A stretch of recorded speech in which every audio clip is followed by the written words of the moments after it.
পঞ্চগড়ের গোলাবাড়ি সীমান্ত দিয়ে নারী শিশুসহ আবারও ৭ জনকে ঠেলে পাঠিয়েছে ভারতীয় সীমান্তরক্ষী বাহিনী বিএসএফ।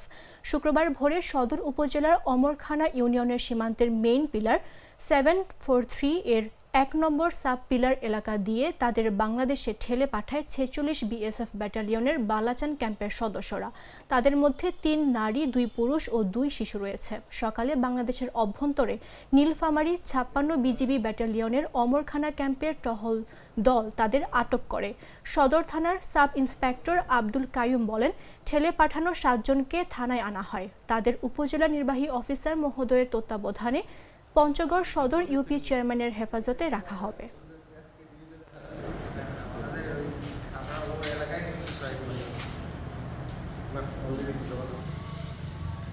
বিজিবির সদস্যগণ প্রহলটিকালে ভারত থেকে পুশিল করে ৭ জন ব্যক্তিকে তারা উদ্ধার করে তারা আমাদের থানায় বুঝিয়ে দেয় জিডিমূলে।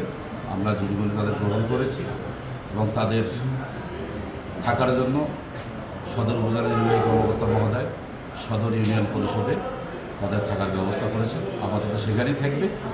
তারা পরিবারের সাথে যোগাযোগ করা হয়েছে। পরিবারের লোকজন এসে তাদেরকে আমরা জিডিমূলে হস্তান্তর করি। 2 জন শিশু, 3 জন মহিলা এবং 2 জন প্রাপ্তবয়স্ক পুরুষ। এই ঈদে জামা জুতো অ্যাক্সেসরিজের ডিসকাউন্ট।